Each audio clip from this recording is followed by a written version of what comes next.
Good morning for the Americas, good afternoon for Europe and Africa, and good evening for Asia. Thank you for joining us today for the RightOn Web Chat on inequalities, discrimination during COVID-19. Today, Mark and I will co-moderate the session. We have great panelists with us today and over 100 attendees joining us over Zoom, YouTube, and Facebook. Please use the text chat to make comments and ask questions, which we will then pass on to our speakers. After the first successful RightOn chat last week on fake news and online hate speech, we decided to build on top of what we discussed and take our conversation further. Once again, we have a very diverse group with us today. On your screens, you can now see the distribution of today's participants according to stakeholder groups. The largest number of today's participants are from civil society and the government sector with 30.52% each.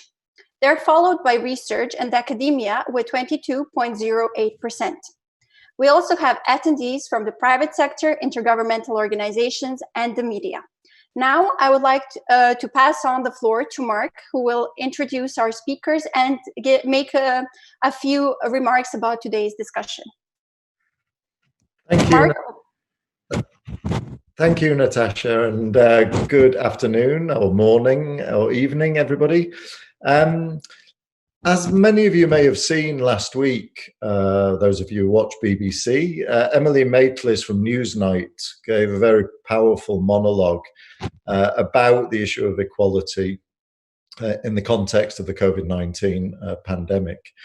In it, she said that the disease is, and she emphasized, not a great leveler, which some people have been saying it was. The consequences are not the same for everybody, rich or poor. This, she said, is a myth that needs debunking.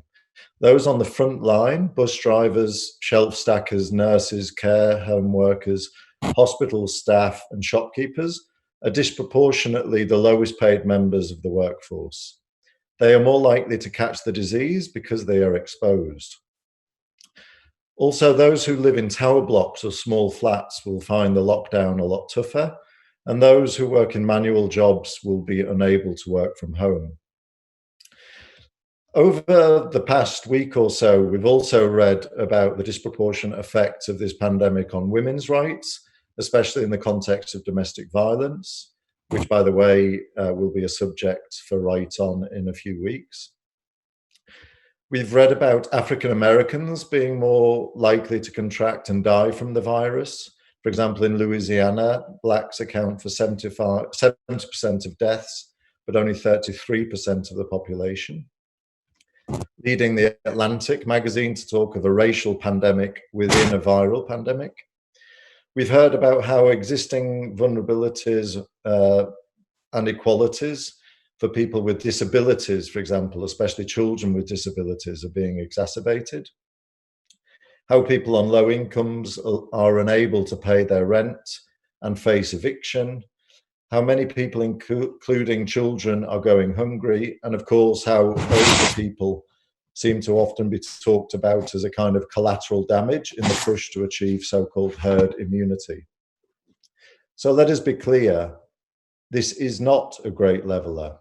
The virus may not discriminate, but its economic, social, and human rights impacts certainly do.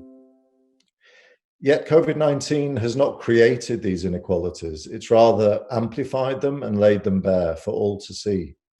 Growing inequality was one of the world's greatest human rights challenges already, widening divisions, separating the world into haves and have-nots, building grievance, creating instability, and undermining faith in democracy and international institutions, as well as, of course, making the SDGs, leaving no one behind, ever more difficult to achieve. So the questions that I will be asking our esteemed panelists today are not new questions, but they are questions that have been given greater urgency.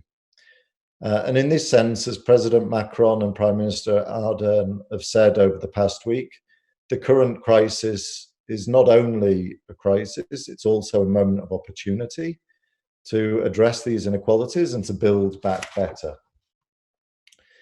So with us today, we have 5 speakers, expert speakers from around the world. We have Ambassador Rui Macieira, the permanent representative of Portugal to the United Nations office in Geneva. We have Ms. Leilana Farha, who is the UN Special Rapporteur on Adequate Housing. Dr. Hannah Kinsler, who is Assistant Professor in the Department of Global Health and Social Medicine from King's College London. Dr. Frans Villoen, who's Director of the Centre of Human Rights at the University of Pretoria.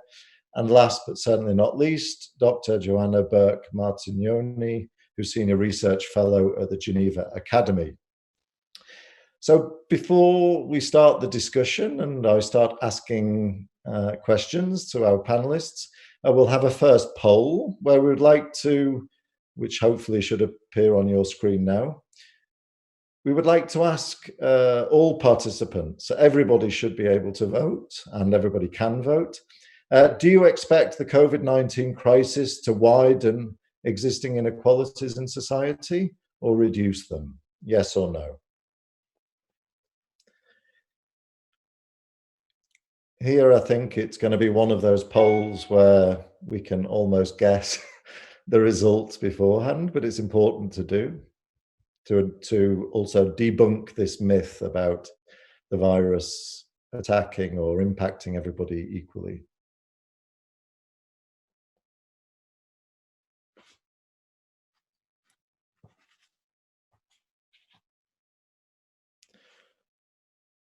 Okay, poll closed, and as we may have expected, everybody agrees that this will exacerbate and worsen inequalities in all the different areas I mentioned in the introduction.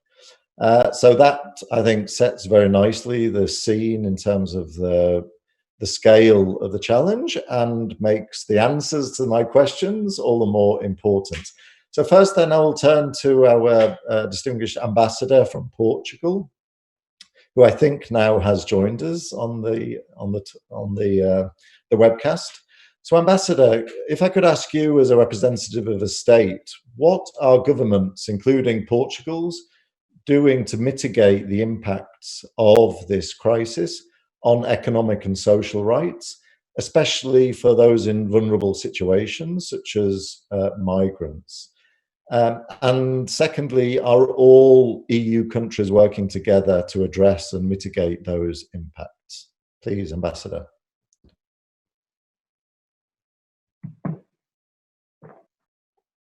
Okay. Well, while we try and find the ambassador, I'll go to the second question, which is to the Special Rapporteur on housing. Leilana, you are there, I presume. I am definitely here. Excellent, thank you very much. We've heard many politicians, as I said, say COVID-19 is a great leveler because it doesn't discriminate. Do you agree with me and what I said at the beginning? Is that true or not? And are the consequences of this pandemic for economic rights and for social rights, like the right to health, water and sanitation, and education, being, I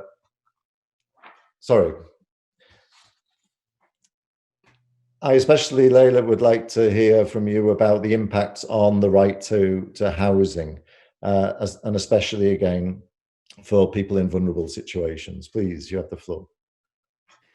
Thanks, Mark, and good morning, good afternoon, and good evening to everyone out there. I'm sitting in Canada, just so you know my location, and I am the rapporteur on the right to housing. I have found what's happened through this pandemic to be, frankly, quite fascinating.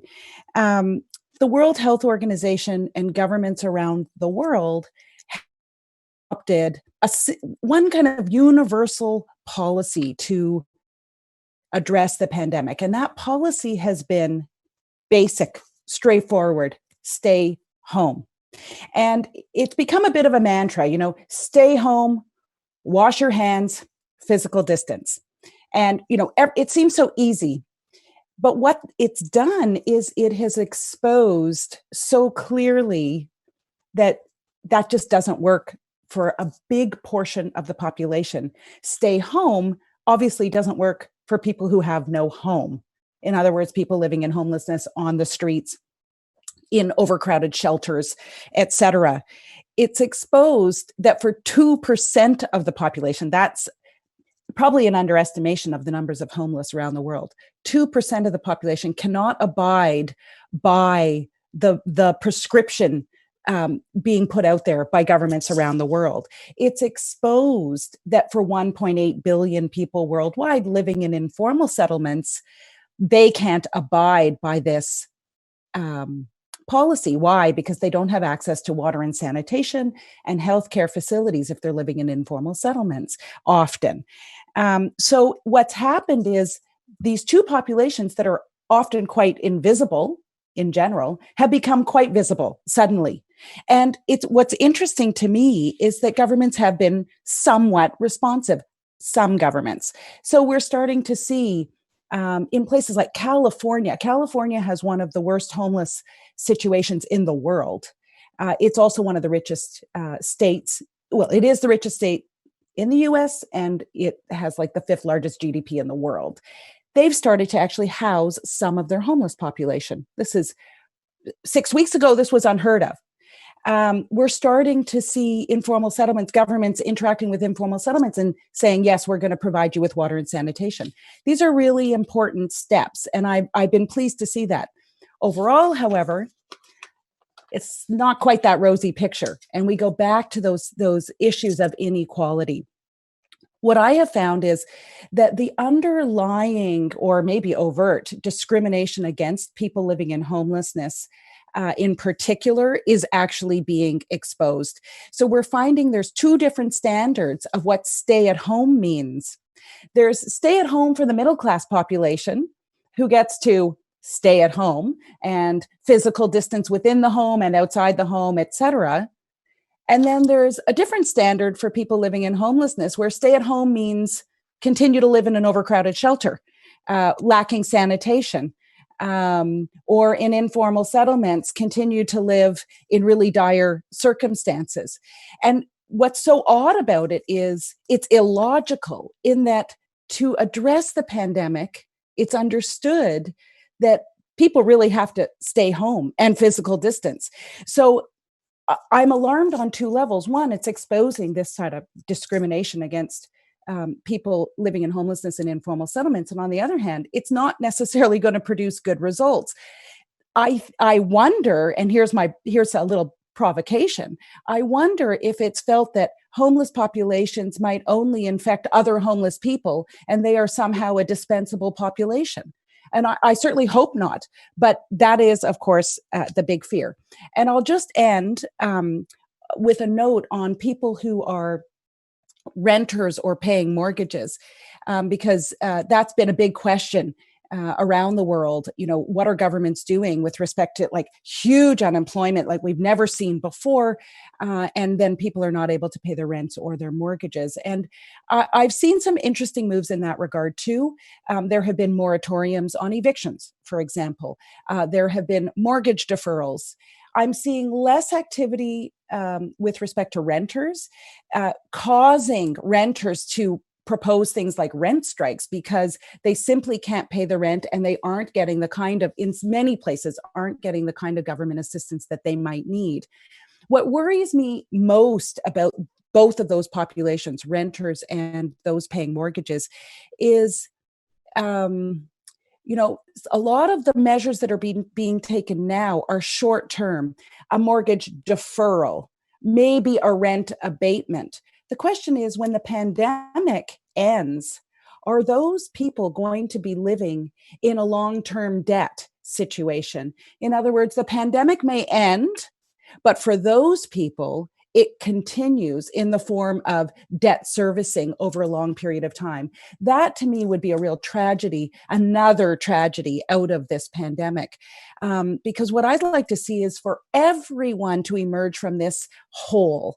In other words, no one should gain from a pandemic, but certainly we should try to ensure households come out of this whole. In other words, not indebted, not homeless, and not living in inadequate, informal conditions. I'll rest there. Thank you. Thank you, Liliana, for talking about something that we can all relate to. All of us either pay rent or pay our mortgages. But I think you've shown very clearly how the concerns and the worries and the impact of this on certain groups is far higher than others. I can see we now have the Ambassador of Portugal with us. Greetings, Ambassador. Maybe you were there before, but we couldn't hear you. But now I can see you. I don't know if you heard my question before, but it was basically to get a sense from you as a state representative, what governments, including Portugal, are doing to mitigate the impacts of the current crisis, especially on economic social rights, and especially for those in vulnerable situations, such as migrants. And briefly, if you can also mention how the EU as a whole is mobilizing to mitigate those impacts. Please, Ambassador, the floor is yours. Well, thank you very much. I mean, I could see you and I could hear you, but you could not see me or hear me. I think it's quite clear for all that the current health crisis has a massive impact on social and economic rights. And as you rightly said, and my predecessor also said, this comes on top of an already deteriorating situation in some countries in terms of inequality. I would also add that in some countries, the capacity of states to address a major crisis like this was already reduced before the crisis. Now, the economic crisis that we now have affects us all, from producers and exporters of raw materials, whose demand has collapsed, to exporters of finished goods, be it high-tech or low-tech, whose demand has also collapsed, to sectors like transportation or tourism, which support qualified jobs, but also many low-qualified jobs. There are economic islands that work, like medical care or pharmaceuticals, but they are an island. They are islands on the sea of crisis. Now, I think that the only good news on this is that most governments have answered with speed and within their capacities, most of them with scale. The answers are very different because the countries are different and they are ideological, very different. So maybe the answer doesn't work so well for everyone, but there has been a very quick answer in general, I think. Now, in Portugal, we've had basically two main objectives. In macro terms, we want to avoid the destruction of productive capacity, which will then make the recovery much more difficult when we can start the economy again. And for these, we've adopted a number of financial, tax, and social security measures, and I'll speak about some of them. But at the same time, we wanted to support directly the most vulnerable. And so with support to the most vulnerable, I'll give you some examples. Very early on, we've adopted a 14-day prophylactic isolation status, which is the advised quarantine, which is equivalent to illness for the purpose of social protection. So people can stay at home and benefit of 100% of their wages. And this includes the self-employed. We've extended the justified absence scheme for family support related to COVID-19. We have financial support for workers who need to stay at home to take care of children up to 12. This support is worth 2/3 of the wage that the person was getting. Of that 2/3, 2/3 is supported by the social security and 1/3 by the employer. We have a simplified layoff regime for companies with activities substantially affected, whereby workers are entitled to 2/3 of gross wages. Again, on these, 30% is paid by the employer and 70% by social security. And this scheme lasts to a maximum of 6 months. And I think it's important to also underline that the companies participating in this cannot dismiss or fire workers. We also have an extraordinary extension of unemployment benefits, and all benefits of social security would end within the period of the restriction measures. And you would have seen that we've extended to all foreigners that have pending processes with immigration authorities by the 18th of March, which was when the state of emergency was declared. They have been granted the same rights of permanent residences to healthcare, social security, housing, employment. and is until the 30th of June. Then we'll see whether this is extended or not. Also, residence permits that would have expired after 24th of February have been extended until the 30th of June. Now, I've also spoke about macro measures that we've decided, and this has the objective of reducing the spike of poverty that we've had in the past. On the financial crisis, our unemployment peaked at 17.5%. It took lots of effort to bring it down to 6.5% as it was now. So we've decided on a reduction of social contributions for companies on the second quarter, and a deferral of the remainder to the third quarter. We've adopted the 13 billion scheme to provide direct grants and public guarantees on loans to help small and medium companies. We have a credit line specifically for micro companies in the tourism sector. There are many measures relating to deferred rent payments in cases of difficulties that apply both to individuals but also for small companies. And also both for macro-prudential reasons, but also for the sacrifices to be shared as much equally as possible, the Bank of Portugal has issued a recommendation for financial institutions to avoid any dividend distributions or stock buybacks until the 1st of October of this year. Now, I will now move briefly to the European part of your question, Mark. And the short answer is yes and no. But I would add that to a certain extent, the disagreements, as often happens, has got more attention than what worked. I will not argue that the disagreements are both deep and serious, but most of them center on an area in which they already existed before the medical crisis, namely on the budget capacity of the Union. The matter will have to be addressed sooner rather than later, or else the Union and the Euro will face a very significant, a possibly existential threat.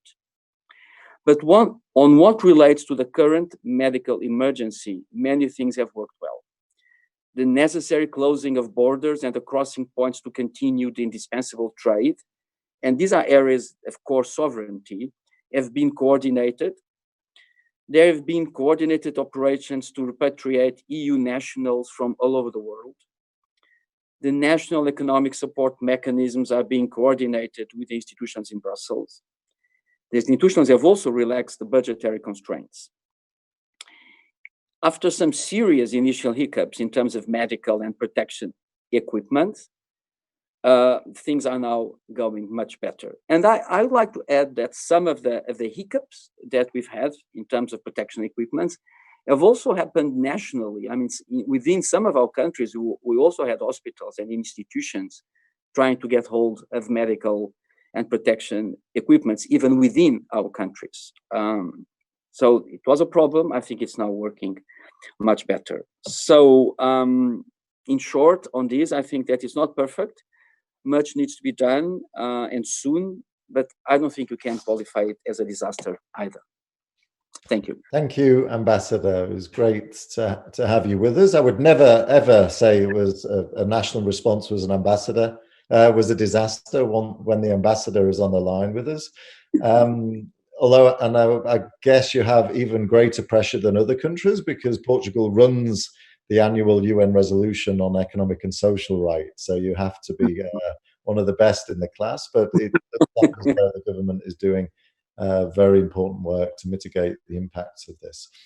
Before I move on to Franz in South Africa, my colleague Natasha will show a graph which shows really the scale of the challenge in terms of some of the economic and social impact. So this is the global estimated decline in labour income in 2020 due to COVID-19. And you see, if you look at the high estimate there, the figure it really is huge. And of course, the impact of this on the labour force then will reverberate into the enjoyment of social rights, including the right to housing, as Leilana talked about, and other rights which Franz will now talk about. So, Franz, you had a little hint of the question I was going to ask earlier, but Leilani talked about the impact or the discriminatory impacts of the crisis on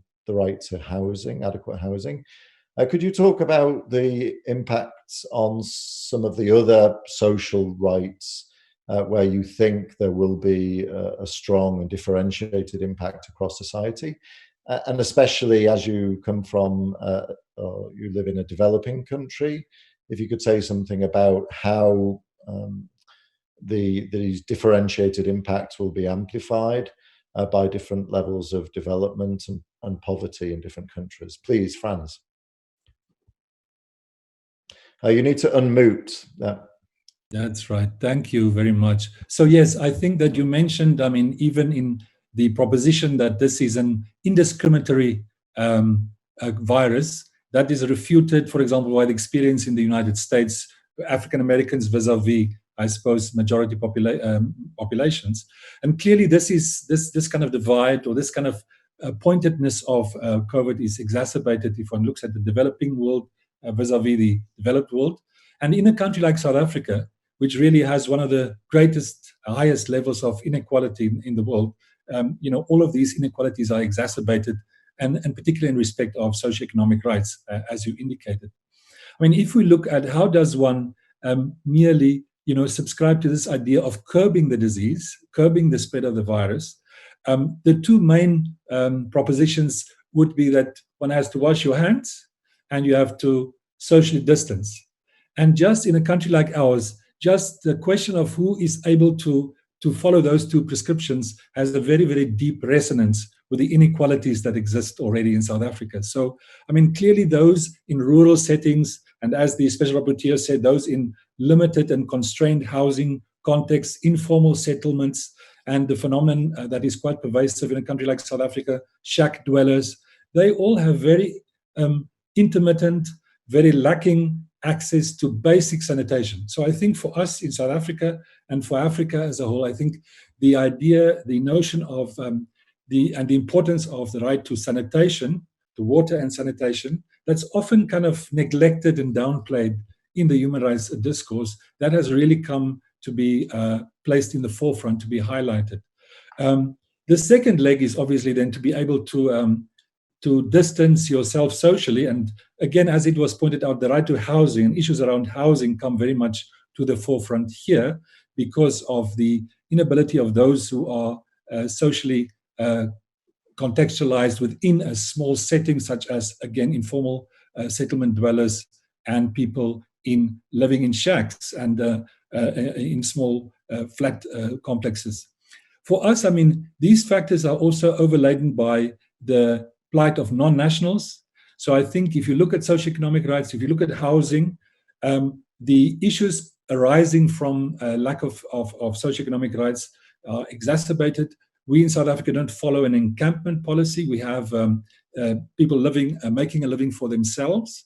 And clearly there's a disproportionate amount of people who are non-nationals who are living in informal settlements and in shacks. And then clearly being a non-national is another dimension of inequality that overlays with socioeconomic rights realization in this context. I also want to mention the right to education.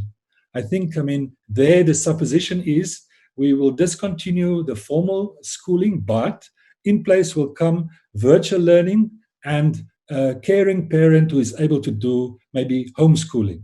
But again, in the context in which we live, where a very small minority, certainly a majority of people in rural settings and many places in South Africa would certainly not have access. Again, it is greatly disproportionate because in your wealthy suburbs, people will have readily accessibility to the educational resources, whereas in other parts of the country, this will certainly not be the case. And the parent with the ability to kind of feeds into a supposition of a family that had been kind of exposed to learning and to opportunities of education, which simply does not exist for many people in our country. So I think the inequalities around education have come to the fore in a very, very crude and kind of a radical way through this COVID-19. And I think, I mean, there are mitigating measures taken, clearly. For example, I mean, using television channels to, overcome some of these defects.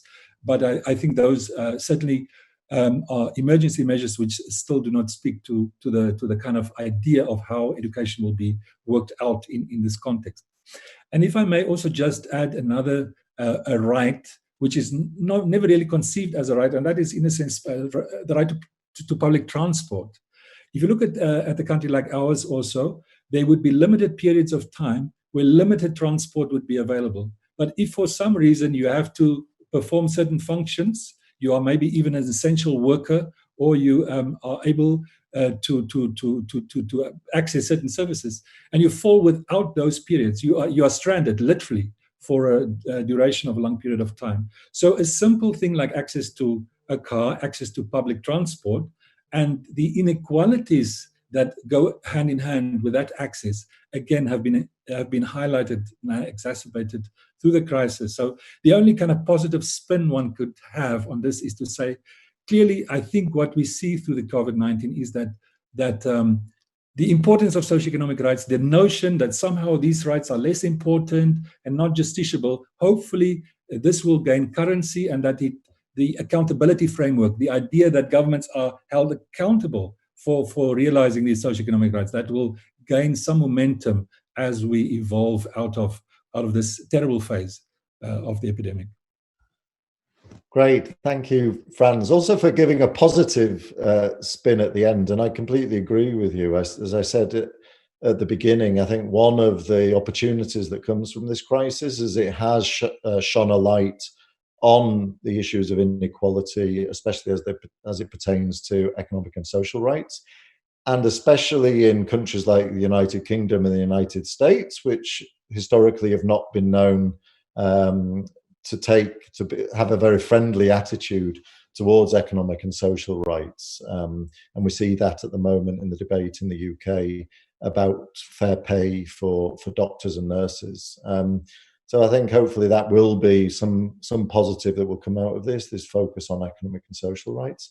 And thank you as well for focusing on the right to education, which of course is another interesting area where the impacts on education fall on every child. However, some children who are already in vulnerable situations, for example, due to poverty, will feel the impacts far more because they don't, for example, have access to computers or to broadband, and so they can't engage in the same kind of distance learning that children from richer backgrounds can do. Before we turn to Joanna, my good colleague Natasha, using her technological wizardry, will show another graph. This shows the number of people who are expected to fall into poverty due to COVID-19.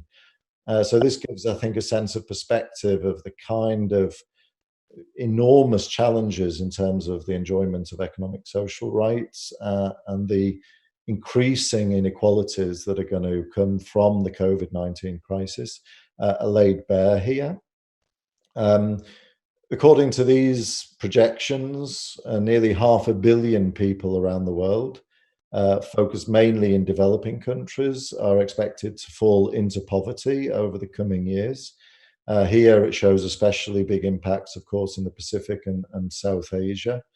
And so that leads me nicely to the question that I have for Joanna, who hopefully is still with us, which is, and it also follows on from my question to Franz, really the differentiated or accentuated impacts of the COVID-19 crisis on developing countries, especially people in the world's poorest countries. A lot of the media attention over the past few weeks has been focused on the impacts and the rising inequalities and discrimination in richer countries, in Europe and America especially, but also Japan and Korea. But we're starting to have an inkling in the press and also in speeches by politicians that this crisis could explode in the global south. And so could you talk a little bit about those impact and the risks of very extreme rundowns of economic social rights in the developing world? Please, Joanna. Thanks very much, Mark, and thank you also for inviting me to be part of this interesting discussion. I'm not going to reiterate what France and Leilani and also the ambassador have covered very well in terms of a focus on specific economic, social and cultural rights. I think what's interesting here, if we look at inequality between nations in this context of COVID-19 and its impacts, is to consider the ways in which structural forms of inequality have had a massive impact on global socioeconomic relationships and on the realization of economic, social and cultural rights around the world. Okay, she's now completely frozen there. So we will, hopefully her internet speed will improve and then we can go back. Joanna, can you hear me? I can hear you. I'm sorry. I got kicked out of Zoom. You need to wind up the Wi-Fi machine. I do. Anyway, I was in the midst of talking about the fact that we see these the effects of globalization and also of particular economic choices, ideologies around the way in which global development occurs, and these are being accentuated by the coronavirus. So there are estimates that up to $95 billion have been withdrawn from emerging markets and developing economies since the beginning of this crisis. And so up to 85 of the least developed countries have gone to the IMF looking for support for their economies through this. And this is disastrous in terms of both responding to the immediate health crisis, but also in terms of what we can expect in terms of the realization of the Sustainable Development Goals and other global development objectives. So the Federal Reserve Bank in the United States has backstopped the dollar system to stop it from falling apart. But this protection has not been extended to developing countries. And that means that capital has actually flown away from these economies just when they need it most. One of the other questions that arises is the idea that debt will continue to be an issue for many of these countries, and that will not allow them both to respond in the short term, but also enable long-term recovery to occur. High rates of commodity export and food import dependence mean that many governments in the global south are also beholden to corporate interests and to the imperatives of international financial institutions that are pushing policies which do undermine the construction of effective social protection schemes and the implementation of a range of economic, social and cultural rights. And I think one of the particular things that come through very strongly is the interconnectedness of global economies and the way in which this has been highlighted through the current crisis. Looking at the way in which global supply chains operated. So we've seen that several large multinational businesses have breached contracts and cancelled ongoing orders for manufactured goods and for agricultural commodities in countries in the global south. And this has resulted in a huge job loss, particularly for women who work often in garment and other agricultural supply chains in the global south. Fortunately, there have been some examples of companies that have decided to honour supply chain contracts and to pay these workers a living wage. But I think more needs to be done there with respect to corporate accountability in this area. So just quickly to come to some of the solutions that have been proposed, because I was asked to focus on what the United Nations could potentially do. And that would be to really encourage the international financial institutions, including the World Bank and the IMF, to engage in an emergency response that would actually allow countries in the global south to be issued with special drawing rights, to have shares put in a trust fund for development, to enable debt restructuring and relief as well, including waivers of debts. And I think that this, as has been emphasised, provides an opportunity for us also to consider the way in which we might be able to better respond to some of the social, economic and environmental challenges of our times, and to see the way in which the international community could focus on sustainable development by ensuring that public goods and services are actually viewed as investments rather than liabilities, creating development financing trusts, providing debt relief or waivers, promoting income redistribution through wealth taxes, regulating corporate activities, and encouraging UN members in the global north to support sustainable and rights-based development initiatives in low-income countries. Thank you, Joanna. Quickly moving on then to our last but not least speaker, Hannah. Both Franz and Joanna, Hannah's talked about the opportunities of the current crisis in terms of focusing on inequalities, focusing on the importance of promoting and protecting the enjoyment of economic social rights. On Monday evening, well, was it yesterday or earlier this week? Anyway, President Macron in his speech also talked about this, about maybe there's an opportunity here to build back better and to improve equality, especially in the enjoyment of economic and social rights. What do you think, Hannah, he may have meant by that? And if you could offer a few areas where you may expect governments to focus, and if you could try to keep your answer within the 3 minutes, that would leave us 10-15 minutes to pose questions from the audience who have been busily sending in questions to you all. Please, Hannah. Sure. So obviously, I don't know what he meant, but I can sort of engage with some of the things that he's saying. So his speech to the nation on Monday was, like most leaders, I mean, peppered with nationalistic tropes about the great nation, how people are standing on the French soil in unity. Well, he demanded from his citizens solidarity, trust, and the willingness to overcome the coronavirus outbreak. Asking citizens to trust the government and act in solidarity is not really a small ask, especially from people who have been pushed to the margins of society. People inhabiting these margins are, of course, poor, often poor, have inadequate provisions, endure discrimination based on racism, gender, religion.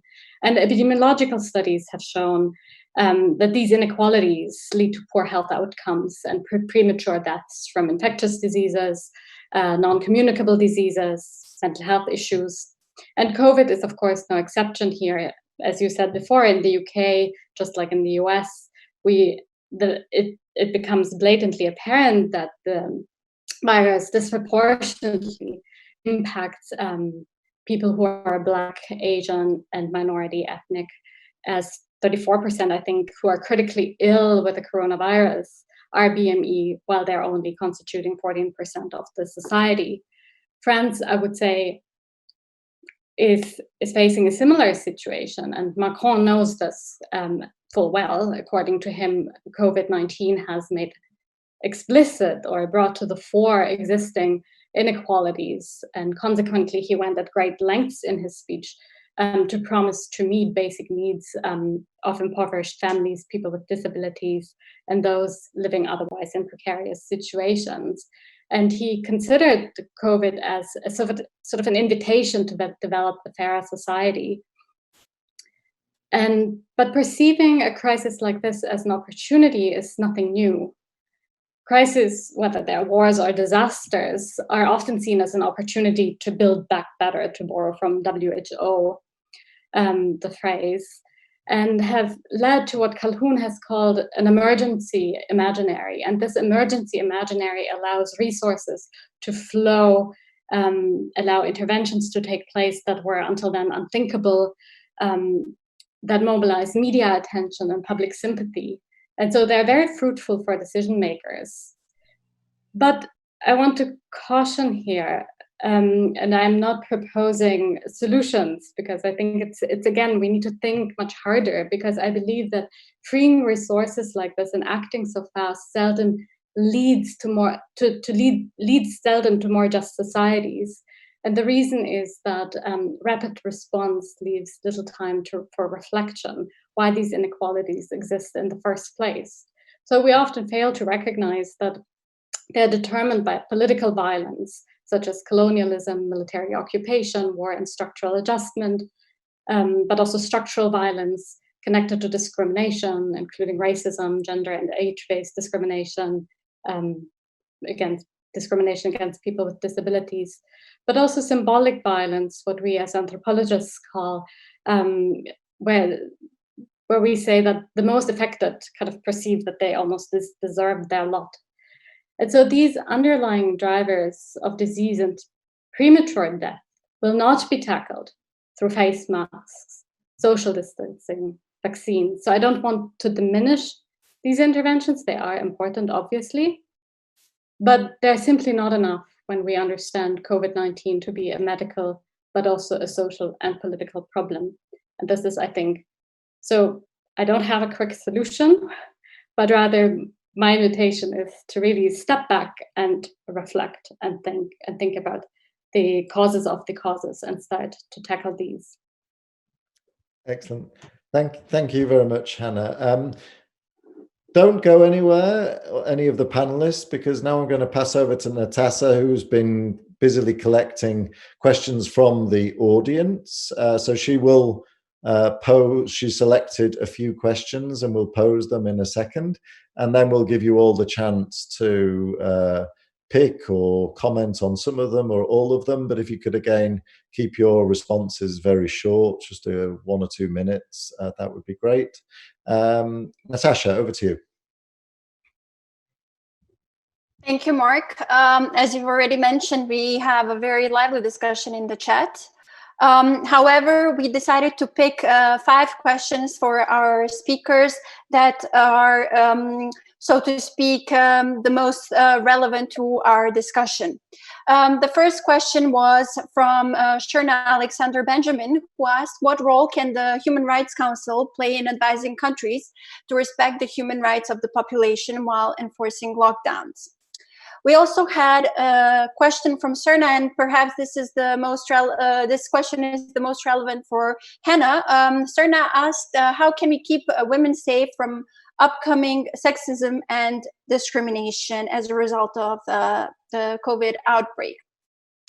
We also had a question on deepening inequalities that we are seeing during this crisis. And a question was asked, how is it a consequence of existing prejudices, or have the root causes been brought about by the pandemic? There was also Lucy Couton, who asked what measures can be taken to minimize the impact of the crisis of homeless people and people living in precarious situations more broadly. Perhaps this is the most adequate question for Leilani. That would be all from our chat discussion. Thank you, Natasha. I spotted questions for everybody there. So we'll go back through the order that we originally did. And as I said, if everybody could keep their answers just to 1 or 2 minutes, that will allow us to finish about 10 past. Okay, Ambassador, please, you go first. All right. Okay. Yes, thank you. Yes, you're there. Okay. Well, I don't know if you have me for a specific question. I think I would comment on two. In terms of the safety of women, I think that it's very important that countries that have the capacity to have shelters increase them. We did that. We took a number of measures in terms of increasing the number of places in shelters for women, and we have also made a very public campaign in television and other media about domestic violence, which is unfortunately a problem. On the Human Rights Council, I think the Human Rights Council has, through the special procedures and the treaty bodies, I think they have a very important role to raise the attention and to come up with best practices. I will leave it at that. Thank you. Thank you, Ambassador. Leilani? Sorry about that. Well, two things. There was a question about, what existed before and what has the pandemic exacerbated or created new. There was a global housing crisis, certainly before the pandemic hit. Homelessness is a problem worldwide. Informal settlements lacking access to basic services, a problem affecting 1.8 billion people at least. The unaffordability of housing, which is why so many households are in a precarious situation now. I mean, when you think about this, it's amazing to think that so many people 1 month after the pandemic hit cannot afford to pay their rent or their mortgage. 1 month. Why is that? It means most people have been living at that, sort of middle class to lower middle class, have been living from hand to mouth, month by month. So that's, that predates the pandemic. And if I might just respond to the last question that Nastasa asked me pointedly, how can we stop the pandemic from deepening inequalities, particularly for people living in homelessness and precarious housing? It's just so obvious. If states around the world would implement the right to housing, which is their obligation under international human rights law and is their obligation or commitment under the Sustainable Development Goals, we would be in a different place. Not just would we be in a place where homelessness was eliminated, which is required by the 2030 agenda, and not would we only be in a place where informal settlements actually are regularized and have access to basic services. We'd be in a place where if another pandemic hits, and there will be another pandemic, populations will be really much more secure. And in the sort of immediate future, if states would just set about implementing the right to housing right now, get on that progressive path, then they're going to save many, many people in their own populations, not just homeless people and people living in informal settlements and renters, et cetera, but the broader population. Because if one homeless person is infected with COVID, that puts at risk the entire population of the country. There. Thank you very much. Very powerful answer. As you say, incredibly obvious. States have to abide by their international obligations on economic and social rights, including the right to housing. Franz, please. Yes, thank you very much once again. Just on the first question about the Human Rights Council, let me just say from an African perspective, one should also keep in mind the regional human rights systems. Under the African Union, we have the African Commission on Human and People's Rights, which I think has been used and can be used to give guidance to states. For example, issues around states of the emergency, proportionality, so framing it in a legal framework that at least observes the rule of law, which I think is an important context within which the response should take place.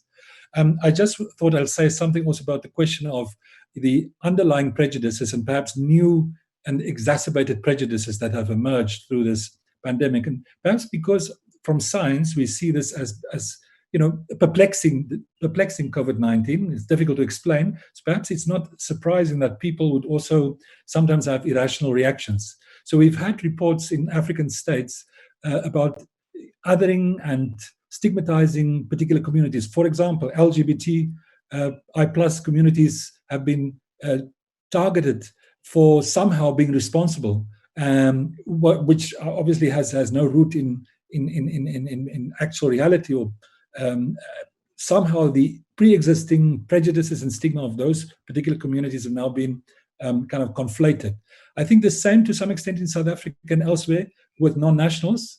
Although South Africa has been the center point of COVID-19 in Southern Africa, there was this sentiment, and there's a plan to build a wall essentially between South Africa and Zimbabwe, so as to curb the spread somehow, and in that process feeding into this narrative of an othering, kind of an alien route to this. And the last example perhaps would be around prisoners. I think there are a few communities that are more at risk because of the confined space, the inability to escape overcrowding, which is so rife in African prisons in particular.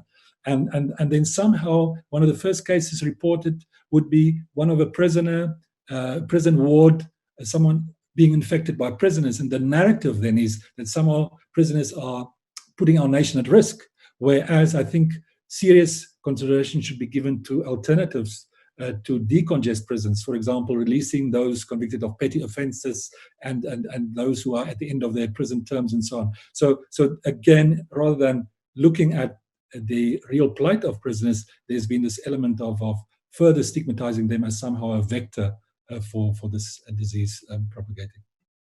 Thank you very much, Franz. Joanna, please.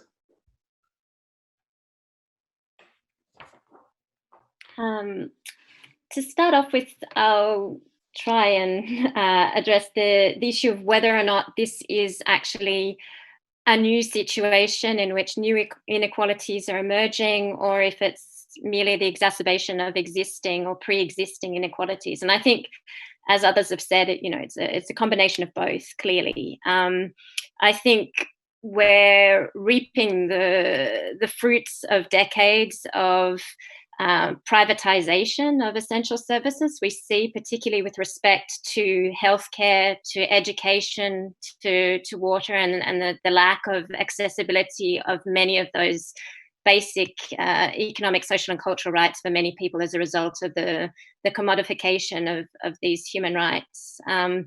And in particular, the erosion of unions, protection for workers' rights.